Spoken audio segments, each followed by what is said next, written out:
तो सबसे पहले तो इसका मतलब समझना है और अर्थिंग की कैसे जाती है ये देखना है. What is the meaning of earthing and how is it done.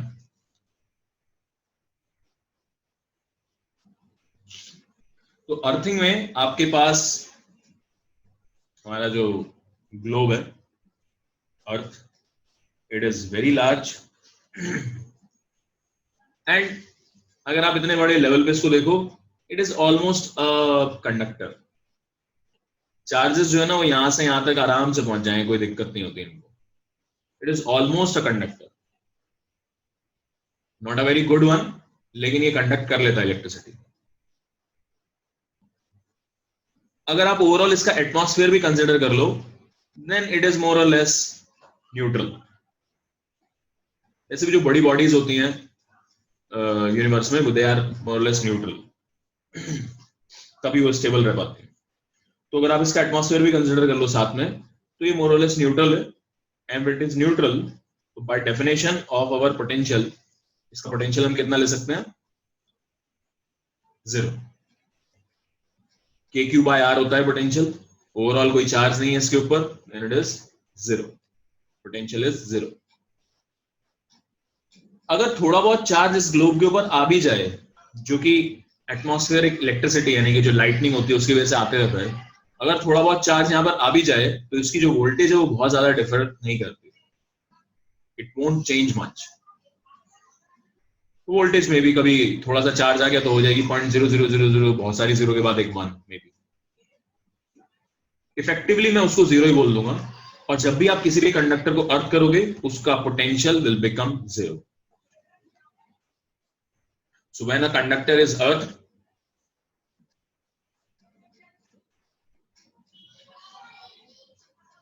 its potential will be same as earth. Effectively zero. Effectively zero का मतलब है कि नॉर्मल आपकी जो कैलकुलेशंस है उसमें आप जीरो ले सकते हो, कोई प्रॉब्लम नहीं है.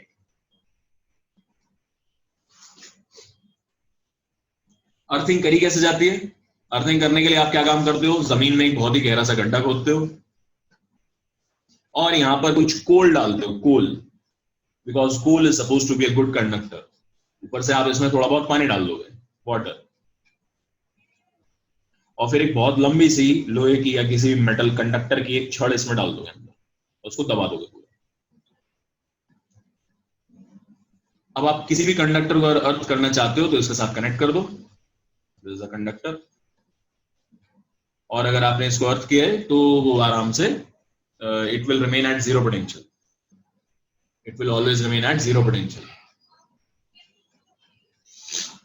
Zero potential does not necessarily means that charge is zero. ये बात भी समझ लेना. अगर ये आइसोलेटेड कंडक्टर है और आपने इसको कुछ चार्ज दिया, तो ऑब्वियसली चार्ज है तो ये पोटेंशियल पे आ जाएगा किसी न किसी.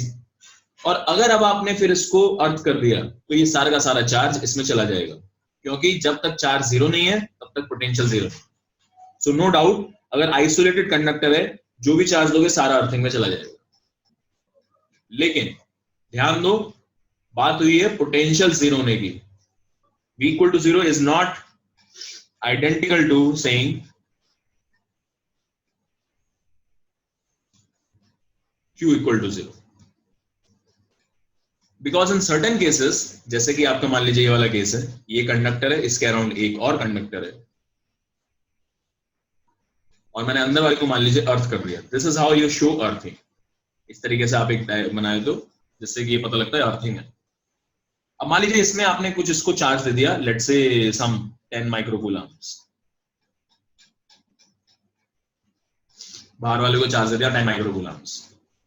अब अगर आप इसको अर्थ करोगे ना, तो इसका पोटेंशियल तो जीरो होगा, लेकिन चार्ज नहीं होगा जीरो. चार्ज जीरो क्यों नहीं होगा? देखो, अगर इसका चार्ज जीरो है तो इसका जो पोटेंशियल होगा वो इसके जितना आएगा, जितना इसका पोटेंशियल उतना तो आएगा ही. विच मीन्स चार्ज जीरो होने पर इसका पोटेंशियल जीरो नहीं हो रहा है. तो जीरो करने के लिए क्या करना पड़ेगा बताओ? How will we make it zero?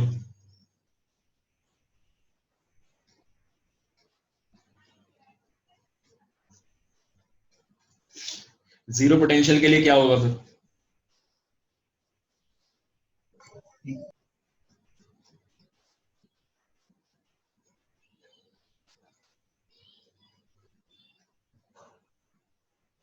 अगर इस पर चार्ज जीरो है तो इसका पोटेंशियल जीरो नहीं है, बिकॉज यहाँ पर बाहर चार्ज दिया हुआ है तो आपने। नेगेटिव चार्ज मतलब लगाते हैं।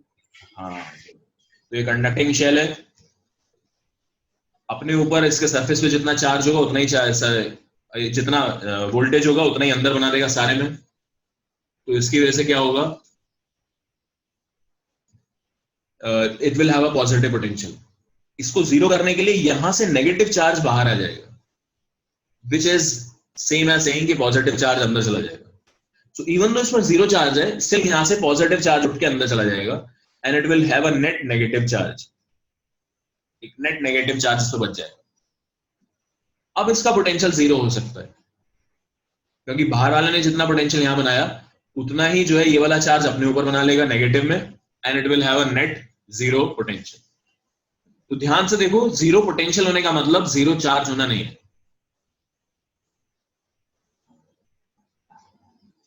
इंड्यू सिद्धार्थ, ये किस चीज का आंसर है बेटा?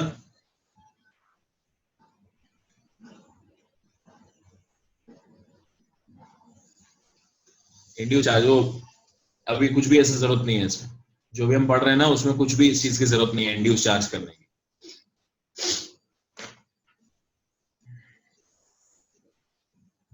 अभी ध्यान से समझते रहना सब लोग।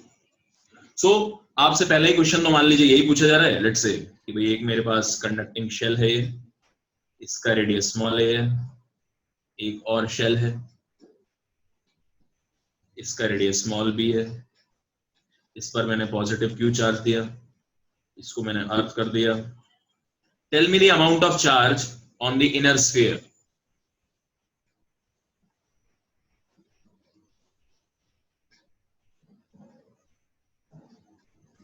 A into Q by B। हाँ, A into Q by B।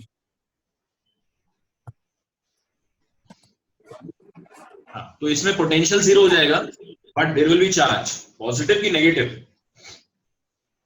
Negative. Negative negative.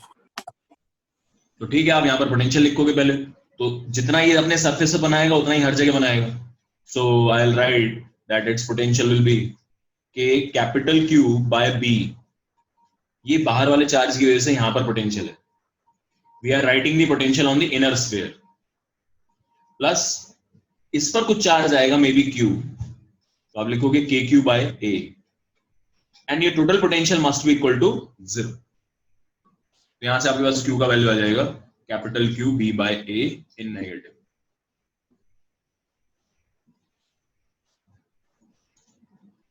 Sir A by B होगा ना? A by minus A by B, सही।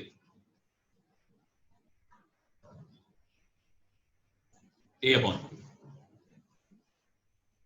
सर आपने वो जो इससे पहले जो समझाया वो वोल्टेज जीरो हो जाएगा, वो वाला थोड़ा समझ में नहीं है। वोल्टेज जीरो होना और चार्ज जीरो होना अलग अलग बातें हैं, इतना बताया था बस। यहां पर वोल्टेज जीरो होगा, अर्थिंग कर दिए, लेकिन चार्ज जीरो होगा ऐसा जरूरी नहीं है। अगर आइसोलेटेड होता तो आपको मालूम है इसका पोटेंशियल कैसे दिया जाएगा, इसका पोटेंशियल तो के क्यू बाय आर ही होगा और कुछ होगा ही नहीं अगर आइसोलेटेड है अलग से। तो इसका पोटेंशियल जीरो करने के लिए मुझे चार्ज जीरो करना पड़ेगा। तो इस केस में तो ठीक है, पोटेंशियल जीरो हुआ तो चार्ज जीरो हो गया। लेकिन अगर ये केस है कुछ, यहां पर ये भी पोटेंशियल बनाएगा, तो यहां का पोटेंशियल सिर्फ इसके चार्ज पे डिपेंड नहीं करता, बाहर वाले के चार्ज पे भी डिपेंड कर रहा है। अब इसका पोटेंशियल जीरो करने के लिए सिर्फ अगर ये अपना चार्ज जीरो कर ले तो सफिशिएंट नहीं है, इसको उल्टा और नेगेटिव चार्ज लेके आना पड़ेगा इसके ऊपर, तब कहीं जाकर इसका पोटेंशियल जीरो होगा। तो मैंने ये बोला था V इक्वल टू जीरो और Q equal to zero identical नहीं है, चीज अलग अलग।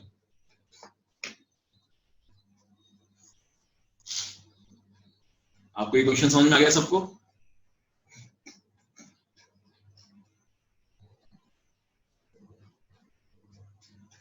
अब देखो इस पे क्या क्वेश्चंस चलते हैं, कैसे क्वेश्चन पूछे जाते हैं। इसी में आपसे मान लीजिए पूछ लिया कि मैंने इनिशियली इसको Q चार्ज दिया, कैपिटल Q, और इसको मैंने चार्ज दिया स्मॉल q, पॉजिटिव।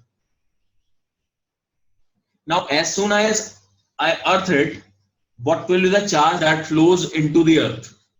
ये इनिशियल चार्ज है.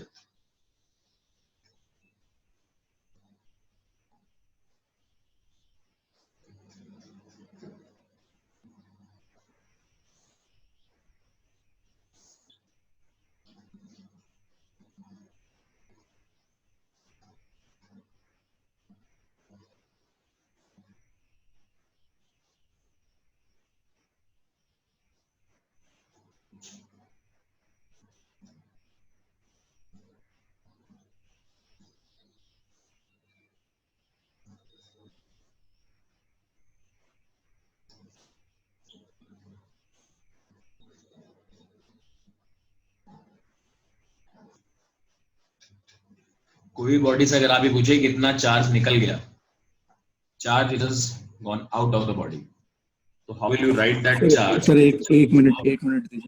in and Q out, Q initial and Q final. कितना चार्ज निकल गया वो कैसे निकालोगे?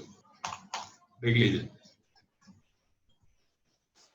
इस वाले की बात करनी है हमें, तो इस पर इनिशियल चार्ज कितना था? इनिशियल चार्ज और प्लस Q. अब मुझे बताओ इस पर फाइनल चार्ज कितना होगा? Plus q minus Q A by b. Yes, यही होगा. इट डजंट मैटर पहले कितना था, ये तो तभी सेटिस्फाई होगा ना, ये वाली कंडीशन b इक्वल टू 0 तो तभी सेटिस्फाई होगा जब फाइनल चार्जेस पर ये बचे. और ये वैल्यू इस बात से इंडिपेंडेंट है कि पहले कितना चार्ज था इस पे. कुछ भी चार्ज रहा, इट डजंट मैटर. सो इस पर प्लस क्यू से minus Q A by b हो गया चार्ज. तो कितना चार्ज यहां से निकला, ये कैसे निकालो? तो ध्यान से समझ लो. आपसे यहां पर पूछा है कि अर्थ में कितना गया, तो अर्थ का तो देख ही नहीं सकते आप, आपको पता नहीं है अर्थ में पहले कितना चार्ज बाद में कितना चार्ज. सो अर्थ को फर्क नहीं पड़ता इन सब बातों से. तो आप जो है अगर अर्थ में कितना चार्ज गया, that will be same as इस वाले स्फीयर से कितना चार्ज निकला. तो किसी भी बॉडी से अगर आप ये निकालना चाहते हो कितना चार्ज निकला, that comes out to be Q initial minus Q final. और अगर आप ये जानना चाहते हो कितना चार्ज आया, वो होता है Q final minus Q initial. थोड़ा सा एडजस्ट, इसको दिमाग में बिठाओ, इसको दिमाग में बिठाओ अच्छे से. ऐसा नहीं है कि ये फॉर्मूले याद करके बैठ लो, थोड़ा दिमाग में बिठाओ कि ये क्यू ट्रू है. इस पर जो चार्ज आया वो डेल्टा क्यू पॉजिटिव है, मतलब वही डेल्टा क्यू होता है, डेल्टा क्यू पॉजिटिव वैल्यू. और जो चार्ज यहां से गया वो एक्चुअली डेल्टा क्यू का नेगेटिव वैल्यू होता है. So delta Q will be Q final minus Q initial, जबकि negative delta Q will be Q initial minus Q final. तो कभी भी आपको निकालना हो कितना चार्ज निकला, that value will be Q initial minus Q final. और कितना चार्ज इस पर आया अगर वो सोचना है, तो उल्टा Q final minus Q initial. तो ये दिमाग में बिठा लो अच्छे से बेटा. बॉडी पर जो चार्ज आता है वो डेल्टा क्यू होता है, final minus initial.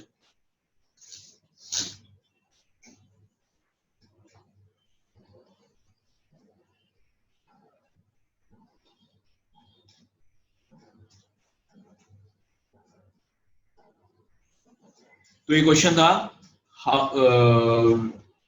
The amount of charge which flows into the earth. Earth में कितना गया, तो अर्थ में उतना जाएगा जितना कि इससे बाहर आएगा. कई बार आपसे क्वेश्चन ऐसा पूछा जाता है, find the amount of charge which flows from the earth to the conductor. Earth से कितना चार्ज गया इसमें, तो अर्थ से जितना भी चार्जेस जाएगा वो इसमें पहुंचेगा. यानी कि आप सबकी बार ये वाली वैल्यू पूछ रहे हो.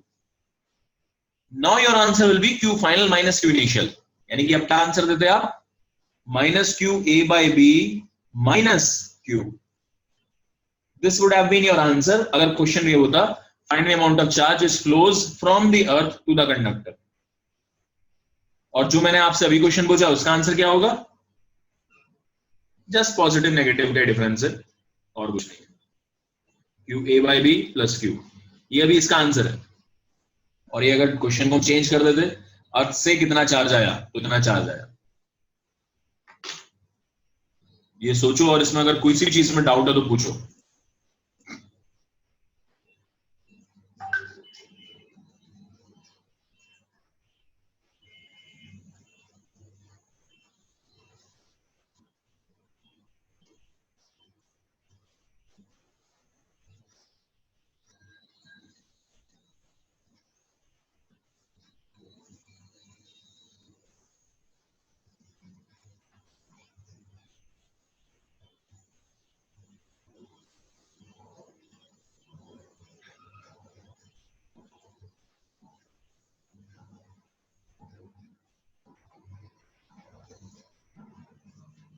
कोई प्रॉब्लम है इसमें?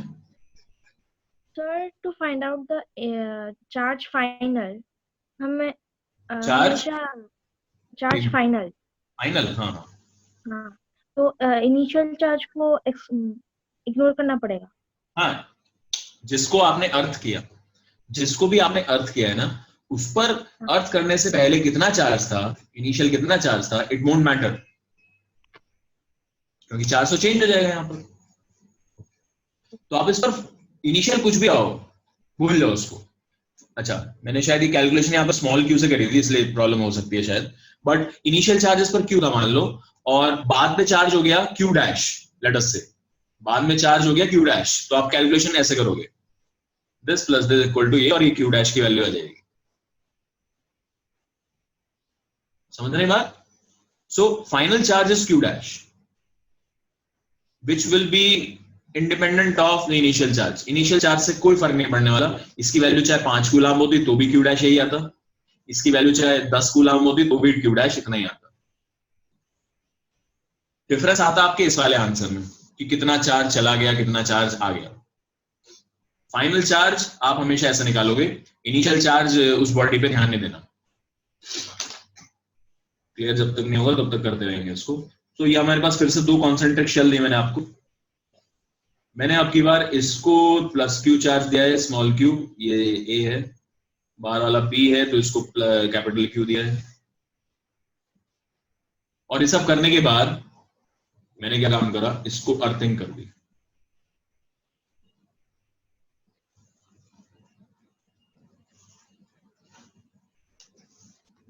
तो इनिशियल चार्जेस है, क्वेश्चन वही है, find the amount of charge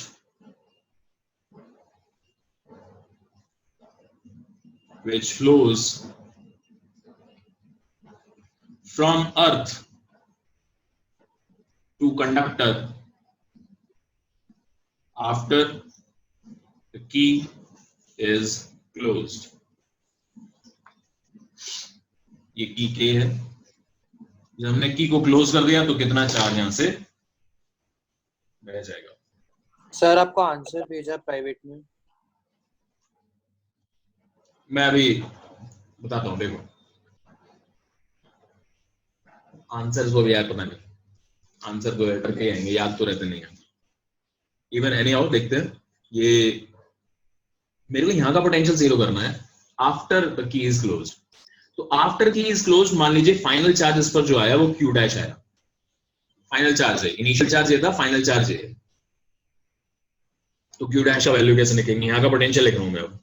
तो यहाँ का पोटेंशियल होगा वी आउट वाले का के स्मॉल क्यू बाय बी, अंदर वाले की वजह से यहां पर प्लस के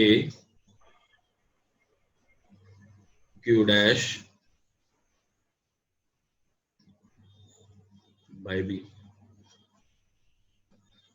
बाहर वाले की वजह से खुद अपने ऊपर, ये वैल्यू आ जाएगी 0। तो सही है यार, सही बोला तुमने, क्यू डैश का वैल्यू माइनस क्यू आ जाएगा, no doubt about it. So अब मेरे पास मालूम है कि इसका वैल्यू माइनस क्यू है, फाइनल इनिशियल चार्ज ये था, फाइनल ये था। अब पूछा गया है find the amount of charge is flows from the earth to the conductor, यानी कि इस डायरेक्शन में कितना गया, तो इस पर चार्ज कितना आया, चार्ज कितना एंटर किया इसमें, that will be given by final minus initial. So minus Q minus,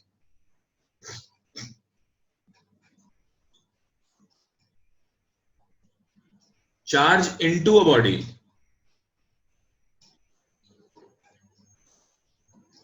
is delta Q, charge जो अंदर एंटर करता है बॉडी में वो डेल्टा क्यू होता है। Charge out of the body, बाहर जो गया वो होता है माइनस डेल्टा क्यू। ये 2 चीजें आपको दिमाग में रखनी।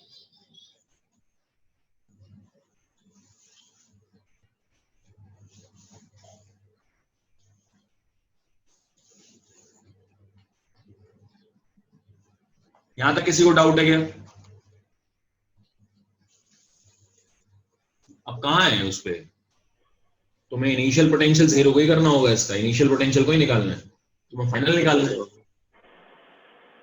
फाइनल चाहिए।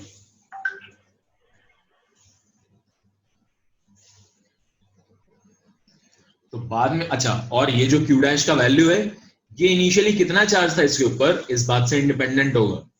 इट वोंट मैटर पहले कितना चार्ज था। अच्छा, कई जगह ना, कई किताबों में या फिर कुछ आप देखोगे कहीं और, अगर आप पढ़ रहे हो तो यू विल सी कि कई बार इसको ऐसे भी करते हैं कि आप मान लो कि इस पर एक्स्ट्रा चार्ज आ गया कुछ, कि क्यू पहले से था प्लस कुछ एक्स्ट्रा चार्ज आ गया, सपोज को मैंने बोल दिया कुछ क्या मान लो कुछ भी एक्स मान लो, तो अब टोटल चार्ज कितना हो गया इसके ऊपर, क्यू प्लस एक्स, ये एक्स्ट्रा चार्ज है। तो आपने मान लिया पहले क्यू था और इतना एक्स्ट्रा चार्ज आ गया, तो अब टोटल चार्ज हो गया क्यू प्लस एक्स, और फिर अब ये फाइनल चार्ज है तो आप क्यू डैश की जगह ये रख दोगे। उसमें आपको ऐसा फील होगा एज इफ हम क्यू की वजह से निकाल रहे हैं value, but no, actually no, यहां पर ये फाइनल चार्ज की वजह से ही निकाल रहे हो आप। और उसमें फिर ये भी होगा कि आप सीधा फिर एक्स की वैल्यू निकाल दोगे, तो ठीक है, तो भी एक तरीका है सॉल्व करने का, बट उसमें ऐसा फील होता है एज इफ पहले वाले चार्ज का कुछ इफेक्ट आ रहा है, पर ऐसा नहीं है। ये वाली जो वैल्यू आएगी ना, ये इंडिपेंडेंट है क्यू के, इसको चेंज करोगे अकॉर्डिंगली ये चेंज हो जाता है, इसकी वैल्यू फिक्स आएगी हमेशा। क्या मेरी ये बात समझ रहे हैं सब लोग? Yes sir.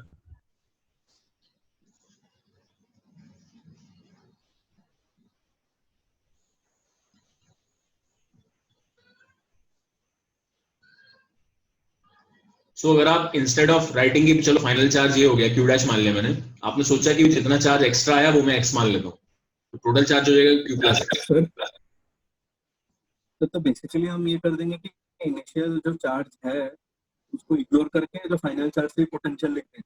हाँ, सीधा फाइनल चार्ज जो है ना क्यू डैश मानो, इंस्टेड ऑफ टेकिंग, देखो आंसर तो जल्दी से आएगा मेरे ख्याल से, ठीक है, नो ये भी सही बात है कि यार आंसर जल्दी से आएगा अगर मैं सीधा क्यू ये मानो कि एक्स्ट्रा चार्ज एक्स है, एक्स्ट्रा चार्ज आया अर्थिंग की वजह से वो एक्स है, और फिर टोटल चार्ज हो जाएगा क्यू प्लस एक्स, आप उसमें वैल्यू रखोगे, तो चाहे तो आप क्यू प्लस एक्स की वैल्यू, ये फाइनल चार्ज हो गया आपका क्यू डैश, आप यहां से आप डायरेक्टली क्यू डैश की वैल्यू भी निकाल सकते हो, और इफ यू विश तो एक्स की वैल्यू भी निकाल सकते हो, कितना एक्स्ट्रा चार्ज आ गया इसके ऊपर।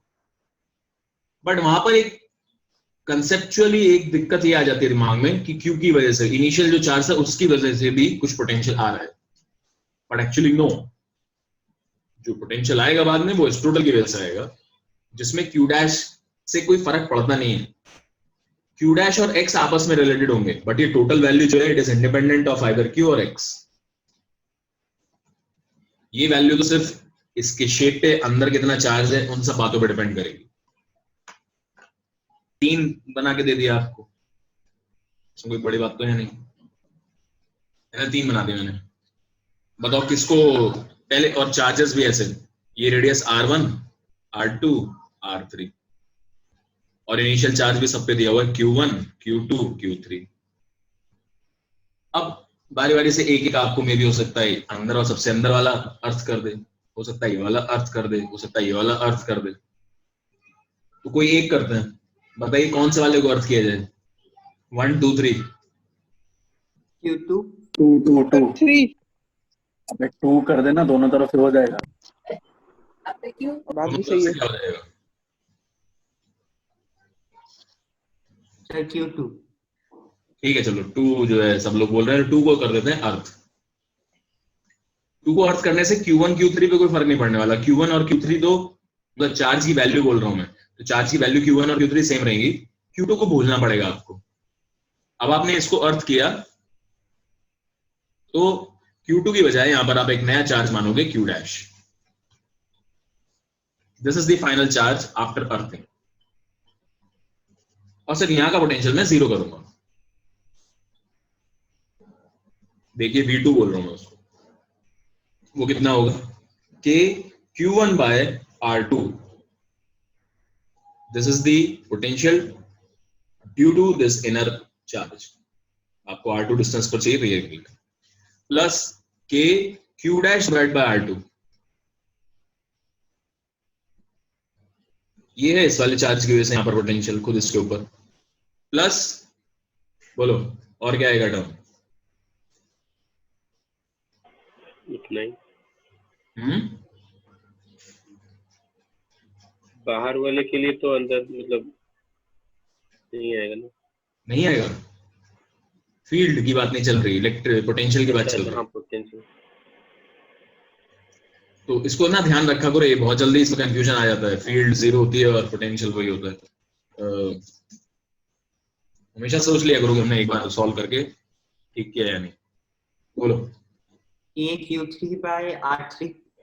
यस, Q3 बार स्क्वायर नहीं है, हाँ ये Q3 by R3, क्योंकि जितना इसका खुद पर होगा उतना यहाँ पर बनाएगा ये।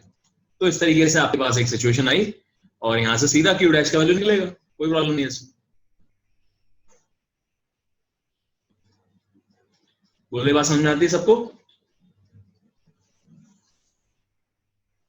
Yes sir. एक ही अननोन है, Q डैश आ जाएगा आंसर। और फिर आपसे पूछे कि कितना चार्ज गया है, कितना चार्ज आया, तो फाइनल माइनस इनिशियल है, इनिशियल माइनस फाइनल करके आपको आंसर देना है।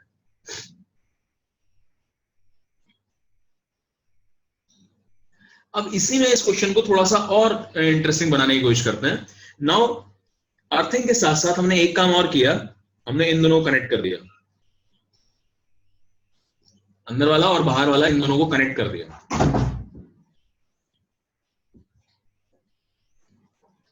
अभी सोच सकते हो अभी क्या होगा, मतलब क्या होगा, बाहर मतलब वाले में भी तीनों चार्जेस की वैल्यू बतानी है आपको। Q1 plus Q मतलब Q1 उसके पोटेंशियल चेंज करके लिख दें।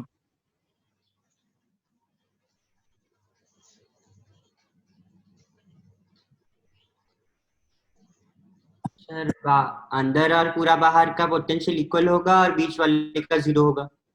राइट।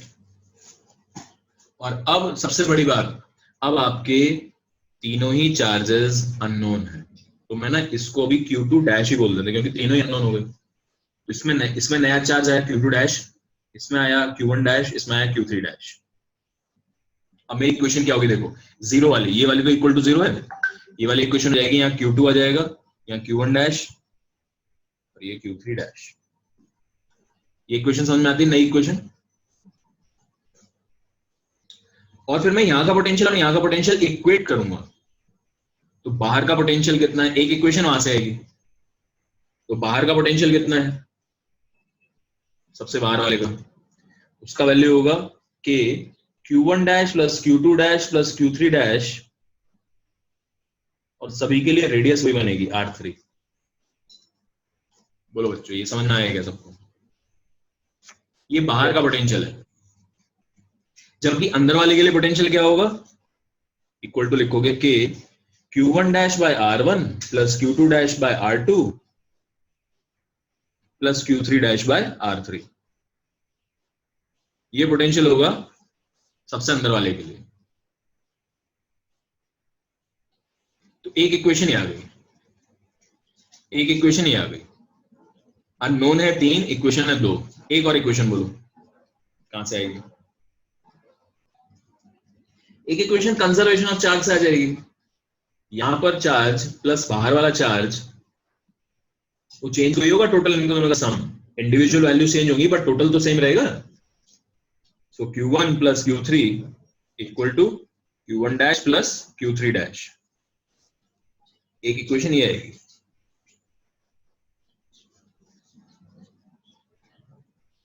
ठीक है,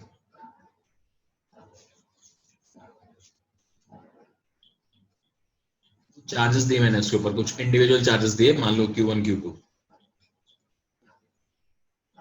इन दोनों को भी कनेक्ट कर दिया और इसको अर्थ भी कर दिया। फाइनल रिजल्ट क्या लगता है तुम्हें, क्या आएगा? 0 हो जाएगा। 0 हो जाएगा। 0 ये वो वाला फंडा क्या हुआ कि भाई यहाँ का सारा चार्ज इधर चला जाता है, वैसा नहीं होगा।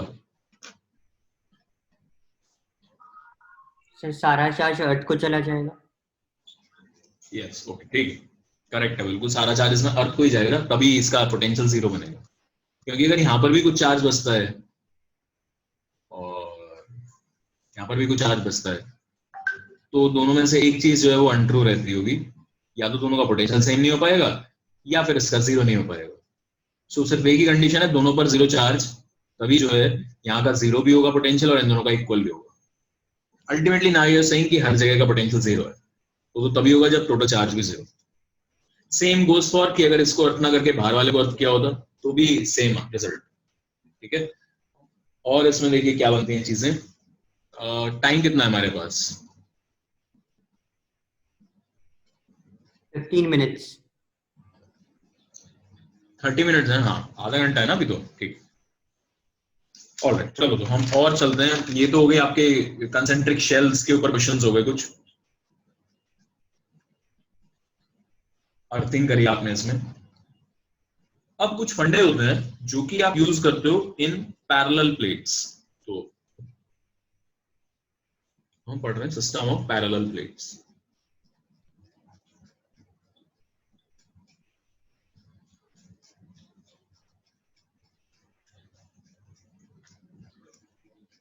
यानी कि बहुत सारी प्लेट्स रखी हैं, इनमें से आपने कुछ को चार्ज दे दिया और फिर उससे आप साफ कर रहे हो। अच्छा ध्यान दो, शायद आपने कहीं पढ़ा है या फिर कुछ करा है,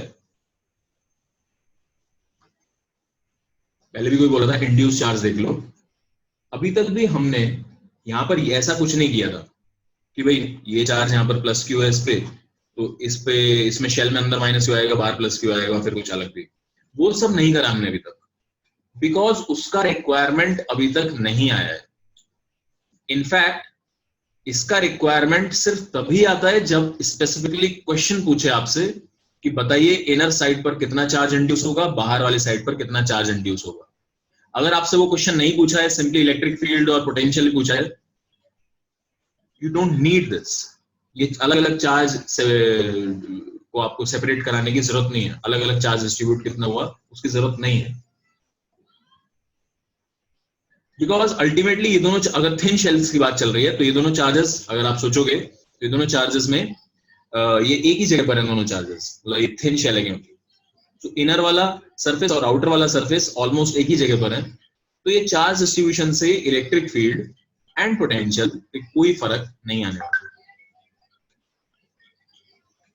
तो इसलिए अभी तक हम कोई चार्ज इसमें इनसाइड आउटसाइड नहीं कर रहे हैं।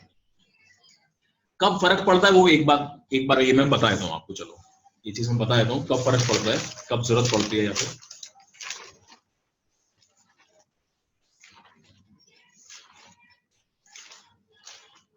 यही देख लो, क्वेश्चन एक ऐसा बना रहा हूं मैं जिसमें there will be a difference, some difference.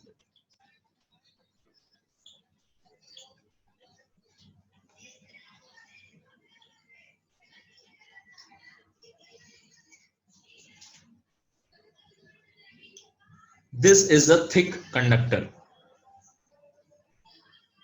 very thick conductor, और यहां पर एक छोटा सा होल है, बहुत ही पतला सा होल है, जो कि इन जनरल इस पर और कोई इफेक्ट नहीं डालेगा, ये बस हमने छोटी सी जगह बनाई हुई है। ध्यान से सुनना बेटा सब लोग, यहां पर एक मैंने पॉजिटिव चार्ज रखा हुआ था, and this is a thick conductor. Inner and outer radius given है आपको, इनर रेडियस ए है, outer radius small are capital R मान लो। यहाँ एक चार्ज ये रखा हुआ था, मैंने इसको यहां से सेंटर पे रखा था, मैंने इसको यहां से उठाया और एकदम बाहर इन्फिनिटी पे ले गया, यहां से हटाया और एकदम बाहर इन्फिनिटी पे ले गया। Find the amount of work done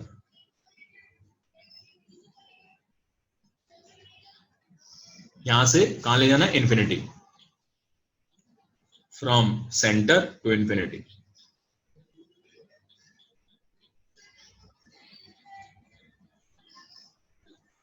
and this is neutral, neutral है। बता सकते हो क्या?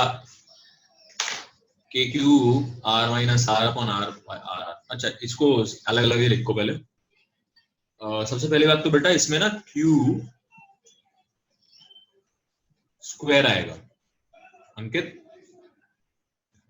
यस सर, है ना, क्यू स्क्वायर आएगा। आपको सिर्फ पोटेंशियल से नहीं होता है, पोटेंशियल इनटू चार्ज भी करना पड़ता है। हाँ तो सर, तुम्हारा आंसर शायद ये है, K Q by capital R minus के क्यू बाय स्मॉल आर, यही आंसर है तुम्हारा। सर इनटू क्यू होगा। हाँ सर, इनटू क्यू है ना। हाँ सॉरी सर। अब देखो मैंने ये क्वेश्चन जो है ना थोड़ा शायद तुम्हें अभी जल्दी दे दिया, बट ठीक है कोई बात नहीं। इसमें दो फंडे समझने हैं आपको। ये आंसर अभी सही है या गलत है इसको देखते हैं बाद में, लेकिन इसमें दो फंडे आपको समझने हैं। पहली चीज, how would this answer be different if this charge Q was surrounded by a single thin shell. अगर थिन शेल और छोटी सी जगह दे दी मैंने आपको, थिन शेल है, तो ये आर और ये आर इक्वल हो जाते हैं, है कि नहीं? ये थिक ना हो गया, ये थिन है, तो ये आर और आर दोनों इक्वल हो जाते हैं यहाँ पर। तो आपका इनसाइड और आउटसाइड पर अगर आप चार्ज डिस्ट्रीब्यूट करते भी तो कोई फर्क नहीं पड़ता। बोलो, क्या ये बात क्लियर है सबको? Yes sir. और अगर कोई फर्क नहीं पड़ता तो यहाँ पे वर्क डन आपका जीरो है। यही बात मैं आपको पहले यहाँ पर समझाने की कोशिश कर रहा था कि जब थिन शेल्स होती हैं and you are only interested in कि भाई पोटेंशियल कितना है और इलेक्ट्रिक फील्ड कितना है, you don't require to distribute the charge on inner and outer. कोई कुछ करने की जरूरत नहीं है उसको। थिक में ही ये कुछ डिफरेंस क्रिएट करता है। अब इसका आंसर ये आएगा या नहीं आएगा ये चेक करते हैं अभी। तो तुमने क्या काम करा, तुमने पहले इसको ऐसे लिखा, ये चार्ज क्यू, ये इनर सरफेस है, कैविटी हो गया एक तरीके से। इसमें इनर सरफेस पे कितना चार्ज इंड्यूस हो जाएगा, माइनस क्यू। ओवरऑल न्यूट्रल होने की वजह से बाहर कितना चार्ज रहेगा, प्लस क्यू। सबने ऐसा किया था?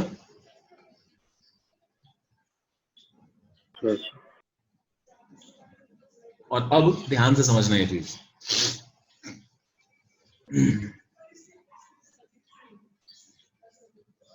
अच्छा, ये चार्ज डिस्ट्रीब्यूशन यूनिफॉर्म भी होंगे, है ना, क्योंकि सेंटर पे भी रखा है चार्ज, सरफेस भी स्फेरिकल है, बढ़िया एकदम, कोई दिक्कत ही नहीं है, तो यूनिफॉर्म। तो तुमने क्या काम करा, तुमने निकला यहां पर इन वाले चार्जेस की वजह से पोटेंशियल, तो इस वाले चार्ज की वजह से पोटेंशियल आ जाएगा K Q by small R in negative. इस वाले चार्ज, बाहर वाले चार्ज की वजह से आएगा plus k Q by capital R. ये टोटल पोटेंशियल है यहाँ पर। इनटू आपने ये वाला चार्ज किया तो वो क्यू हो गया, and this becomes the initial potential energy of this charge.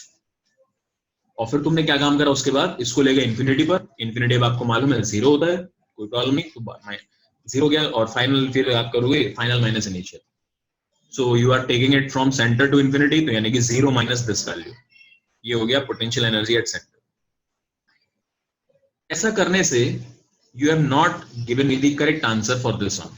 This is not correct. Why is it not correct? ये समझना ध्यान से। Because you have forgot one thing, that ये कंडक्टर तो है ही, साथ में आपने पता है किस चीज का आंसर दिया है मुझे। ये आंसर आपने इस चीज का दिया है कि मेरे पास एक माइनस क्यू चार्ज यहां पर है, एक प्लस क्यू चार्ज यहां पर है, और ये चार्जेस हमेशा ऐसे ही रहते हैं।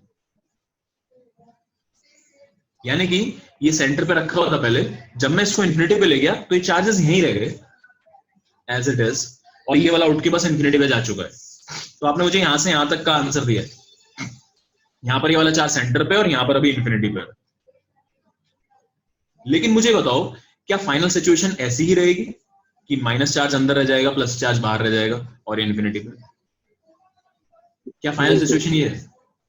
नहीं है। फाइनल सिचुएशन क्या होगी? फाइनल सिचुएशन में ना तो अंदर वाली सरफेस पर कोई चार्ज होगा, ना ही बाहर वाले सरफेस पर कोई चार्ज होगा। एक्चुअल में ये होगा। So this is wrong. आपने आंसर इस चीज का दिया है मुझे, and this is correct. Which means जब आप इसको बाहर खींच के ले जा रहे हो तो इसका तो पोटेंशियल एनर्जी चेंज हो ही रहा है, साथ में आप ही इसका भी चेंज कर रहे हो। इनका जो पोटेंशियल एनर्जी है वो भी आप ही चेंज कर रहे हो। अच्छा, वो जो मैं फंडा आपको समझाने के लिए मैंने यूज किया था वो हो गया। वैसे ये एक दूसरा फंडा है, ये वाला जो है ना कि चार्ज को डिस्ट्रीब्यूट करने की जरूरत नहीं है आपको थिन में, वो वाला तो हो गया। वो तो आप समझ गए, अपने आप ही समझ गए। अब इसमें क्वेश्चन में एक और चीज आई है, ये बताओ करके।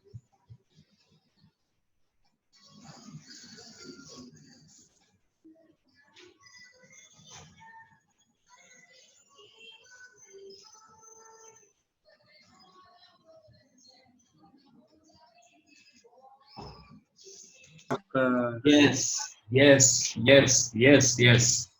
इनिशियल एनर्जी में पूरा टोटल एनर्जी आपको लिखना पड़ेगा सबकी वजह से। और ये सिर्फ इसी क्वेश्चन में सबके लिए ट्रू है, बाकियों में शायद अभी जरूरत नहीं पड़ रही थी क्योंकि हमने पॉइंट चार्जेस ही लेके चले थे, कुछ ऐसा हुआ था। लेकिन जब भी आपको ऐसा कुछ दे, हमेशा टोटल एनर्जी के बारे में सोचना।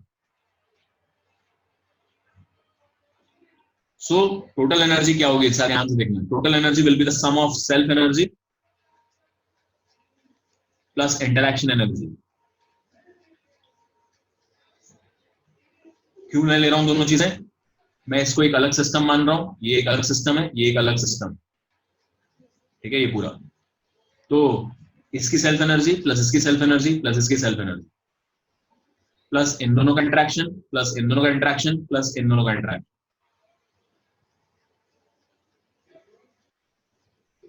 तो हमने इसकी सेल्फ एनर्जी को तो लेने की जरूरत नहीं क्योंकि इसकी सेल्फ एनर्जी अनडिफाइंड होती है और वैसे भी वो चेंज नहीं होने वाली है, पॉइंट चार्ज का पॉइंट चार्ज ही रहेगा। तो जितनी इनिशियल में आएगी इसकी सेल्फ उतनी फाइनल में भी आएगी, जो भी अनडिफाइंड वैल्यू है वो हटा दो। तो यानी क्या क्या बचा, इसकी सेल्फ प्लस इसकी सेल्फ, साथ में ये इंटरेक्शन, इसका इसके साथ इंटरेक्शन और इनका आपस में इंटरेक्शन। तो आप बेसिकली यहां पर 3 टर्म्स भूल रहे थे। आपने इसका इसके साथ इंटरेक्शन देख लिया, लिख दिया K Q by are into Q. आपने इसका इसके साथ इंटरेक्शन देख लिया, मतलब इसकी वजह से पोटेंशियल लिखा है यहाँ पर इंटू ये वाला चार्ज, वो वाला आ गया टर्म। क्या क्या बचा, इनका आपस में इंटरेक्शन होगा कुछ, साथ में इसकी खुद की सेल्फ एनर्जी होगी, खुद भी आपस जो चार्ज है वो खुद भी इंटरेक्ट कर रहा होगा, और इसकी भी खुद आपस में जो खुद का चार्ज है वो आपस में इंटरेक्ट करेगा, उसकी सेल्फ एनर्जी होगी। So there are a total of 3 more terms which are required। तो आंसर काफी आपका अलग आएगा इससे। तो मैं चाहता हूं आप पूरा सेल्फ एनर्जी में वो टोटल, जब ये तीन अगर सिस्टम है तो तीनों का सेल्फ एनर्जी, जिनमें से सिर्फ 2 का ही आया, और इंटरेक्शन वाले 3 टर्म, सो होने चाहिए थे टोटल 6 टर्म, लेकिन आप इसको नहीं ले रहे हो, तो 5 टर्म मुझे लिख के बताइए क्या क्या आएंगे। सर एक डाउट है। हाँ सर हम जिस एक पॉइंट से लेते हैं और एक इन्फिनिटी में, हम उस पॉइंट का पोटेंशियल निकालते हैं ना, पूरे सिस्टम का पोटेंशियल निकालने का क्या होता है?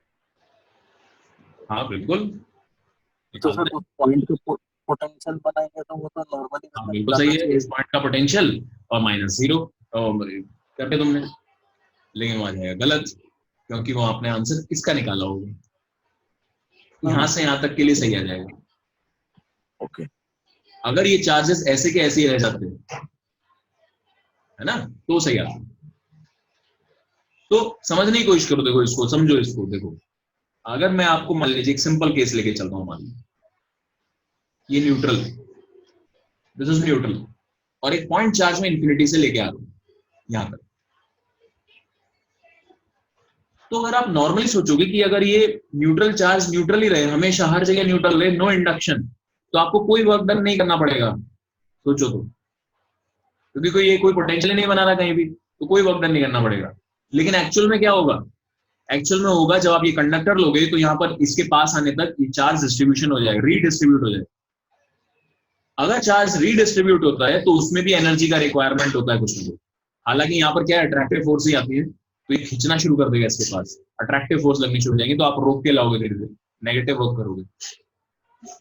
तो अगर आपका चार्ज रीडिस्ट्रीब्यूट हो गया, बाकी बचा हुआ जिसकी वजह से पोटेंशियल लिखा है आपने, इफ इट गेट्स रीडिस्ट्रीब्यूटेड, तो ये फंडा फिर आपका गलत आंसर देगा कि सिर्फ इसका पोटेंशियल निकाल लिया आपने, इतना था, और फिर इंफिनिटी का पोटेंशियल निकाल लिया, सबट्रैक्ट किया, इनटू क्यू कर दिया, वो गलत आंसर देगा। अगर बाकी जो जिसकी वजह से पोटेंशियल था वो रीडिस्ट्रीब्यूट हो गया तो अगर कोई इंडक्शन नहीं हो रहा है, कोई रीडिस्ट्रीब्यूशन नहीं हो रहा है चार्ज का, तो ठीक है, 0 आ जाता क्योंकि ये कोई फील्ड। बट अभी क्या होगा, अभी नेगेटिव वर्क डन आ जाएगा बिकॉज ये इसको खींचना शुरू कर दे। तो मतलब जो रीडिस्ट्रीब्यूशन हुआ उसके लिए जितना काम करना पड़ेगा वो भी नेटवर्क डन में लेना है। यस यस यस, वो भी आपको इसमें लेना पड़ेगा क्योंकि वो वाला वर्क डन भी यही करेगा। एक्सटर्नल फोर्स तो बस इसी पे लगा रखी होगी आपने, इसी को लेके जा रहे हो। सो बहुत आराम से सोच समझ के मुझे बताओ, इंटरेक्शन वाले 3 टर्म्स और सेल्फ एनर्जी वाले में ये इसका नहीं आएगी, बस बाकी 2 टर्म्स आएंगे। तो मैं सब टर्म्स के वैल्यू जानना चाहता हूँ आपसे। बोलिए सेल्फ एनर्जी का पहला टर्म, यानी कि इसकी सेल्फ एनर्जी कितनी? माइनस के क्यू बाय माइनस के स्मॉलर एनर्जी स्क्वायर लगाओ, के का स्क्वायर लगाओ, क्यू का square. Q square bye 2r। Yes, कोई नेगेटिव नहीं आएगा, ध्यान से कोई नेगेटिव नहीं आएगा, क्योंकि ये वाला चार्ज पूरा का पूरा ही नेगेटिव है, नेगेटिव वाला नेगेटिव के साथ इंटरेक्ट कर रहा है आपस में, एनर्जी पॉजिटिव रहेगी उसकी। इसके लिए टर्म बताओ, k Q square by 2 capital R. ये दोनों टर्म क्लियर है?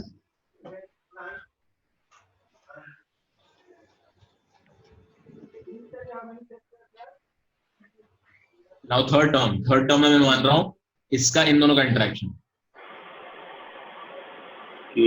माइनस के Q square by r। Minus के Q square by small r, सही है बिल्कुल। अब इसका इसके साथ interaction plus k Q square by capital R, है ना? इसकी वजह से पोटेंशियल लिख लो और इसके चार्ज, उल्टा भी कर सकते हो। फिर जो फिफ्थ टर्म है वो आएगा, इन दोनों का भी इंटरेक्शन हो रहा होगा आपस में। ये भी कोई इतने आराम से ये इस पर फोर्स लगाएगा, ये इस पर भी लगाएगा, तो आप कुछ भी कर सकते हो। You can take potential due to this on this and multiplied by this charge, तो आ जाएगा माइनस के Q square by capital R. देखो जरा, सही है क्या ये? इसको क्रिएट यहाँ पर प्लस क्यू चार्ज रखा, तो उसको क्रिएट करने के लिए एनर्जी चाहिए। हमारे क्वेश्चन में क्या हो रहा है, पहले ऐसा था और फिर चला गया चार्ज, जब ये इंफिनिटी से उठ के चला गया, तो इसकी भी एनर्जी जो आपको लगी वो भी लेनी पड़ेगी। नाउ क्विकली, थोड़ा सा ही टाइम है हमारे पास, फटाफट एक चीज को देखो। अब आप ये समझ गए हो, यहाँ से आंसर निकाल लो, कोई प्रॉब्लम नहीं है। फाइनल तो जीरो ही हो जाएगा, इनिशियल वैल्यू ये आ गई, सबका सम वर्क डन आ गया। हाँ बोलो जल्दी बोलो। सर अगर मैं उधर एक प्लस क्यू चार्ज और 2 प्लस क्यू चार्ज रखा होता, क्या प्लस क्यू, मतलब वो सेंटर में 2 प्लस क्यू चार्ज रखा होता मैं, प्लस 2 क्यू, लेकिन ओनली मैं एक क्यू लेके जाता, हाँ तो फिर जो फाइनल आता वो हमारा अभी जो इनिशियल है वही होता। हाँ बिल्कुल ऐसे ही करते, फिर फाइनल वाला भी जीरो नहीं होता। हाँ, फिर मतलब फाइनल वाला भी हम निकालना पड़ता हमको। हाँ, ये बिल्कुल। पहले आपकी सिचुएशन ये रहती है, 2q यहाँ पर है तो -2q यहाँ और +2q यहाँ, और फाइनल सिचुएशन होती है कि q यहाँ पर है, -q यहाँ, +q यहाँ, और आपका एक +q इंफिनिटी पे। यही होगा ना? ऐसा सिचुएशन होता तो ये वाली एनर्जी और ये वाली एनर्जी का डिफरेंस। अच्छा फटाफट ये देख लो, मुझे देखना है कि डिफरेंस आता है इसमें कि नहीं। Now this shell is thin, अब ये थिन है और मैं अभी इसको इंफिनिटी से यहाँ पर उठा के लेके गया। अगर थिन है और रेडियस इसका r ही है तो क्या रहेगा? सो फिर से 2 सेल्फ एनर्जी वाले टर्म्स आएंगे, 2। इसकी सेल्फ एनर्जी हो जाएगी के क्यू स्क्वायर बाय 2r, बाहर वाले की सेल्फ एनर्जी भी के क्यू स्क्वायर बाय 2r ही होगी। सेल्फ एनर्जी वाले टर्म हो गए, प्लस इंटरेक्शन, इसकी वजह से यहाँ पर पोटेंशियल और इसकी वजह से यहाँ पर पोटेंशियल, कितना आएगा? के क्यू उठा plus k Q square bye are है, तो टोटल तो 0 ही हो जाएगा। हाँ तो k Q by are into plus q and minus के Q by are into plus Q, ये सेल्फ एनर्जी हो गई। ये इंटरेक्शन हो गया इसका दोनों के साथ। अब इनका आपस में इंटरेक्शन, जब आप लिखोगे तो क्या आएगा बेटा? माइनस के, इसकी वजह से पोटेंशियल और यहाँ ये वाला चार्ज, तो माइनस के Q by are into Q, तो आ जाएगा माइनस के क्यू स्क्वायर बाय आर।